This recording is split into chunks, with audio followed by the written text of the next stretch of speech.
When I started at the University of Minnesota, I already knew what career path I wanted to take. I decided on psychology as a major and I wanted to be pre-med as well. I researched into what the academic path was going to look like, but I didn't know much about all of the application. In my mind, the pressure of being pre-med had already taken over.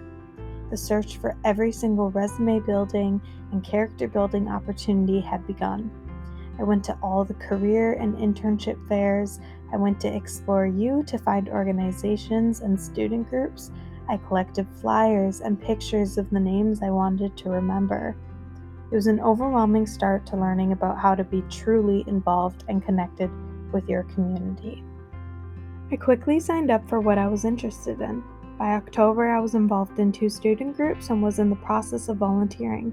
7 Days a cappella got to work with many organizations within the Minneapolis community and the greater Midwest, where we performed and shared music.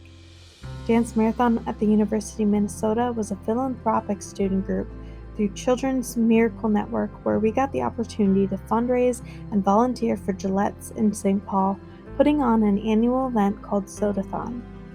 And Greater Minneapolis Crisis Nursery was my first volunteer position as a child care volunteer who takes care of kids from families utilizing the temporary housing crisis service.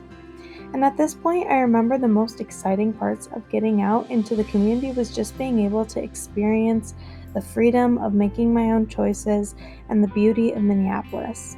I already fell in love with the community and the shared values that many seemed to have. But my excitement came crashing down fast. COVID-19 had just closed the world down in March 2020. Forced to move everything online, I moved back home with my parents. Classes moved online chaotically, as did everything else. My student group's meetings had gone online, all of our future events that we were looking forward to were canceled. And after a few shifts, GMCN needed to shut their volunteer program down. The one place that couldn't operate online was my workplace. The daycare that I worked at had many teachers that needed to stay at home for health or other reasons due to COVID-19, and since I was able and healthy enough to work, I did.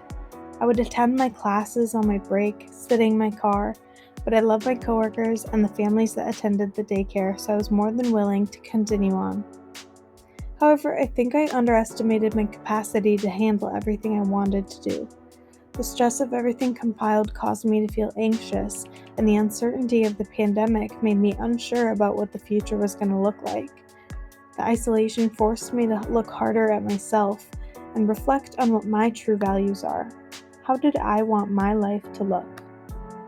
The Community Engagement Scholars Program helped me to come to an understanding that engaging with the community is more than just volunteering for a cause.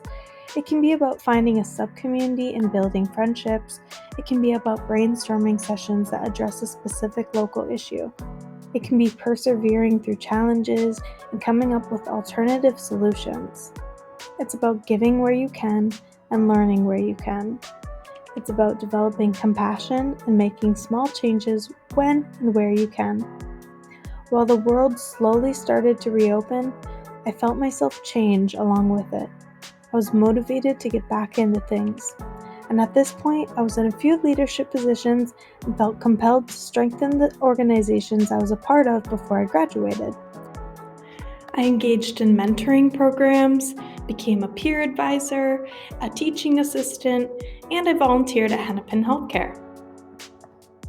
I wanted to both learn from my peers and guide them through the obstacles along their way. I became more engaged in work that was close to my identity, such as research in LGBTQ+ mental health and learning comprehension in college students. The community members around me supporting me was my sole motivation to continue what I was doing. The relationships I've made, the reflections I've had on who I am, and my opportunities have truly shaped my values and morals, and I hope to continue using these lessons all throughout my life. Thank you for listening.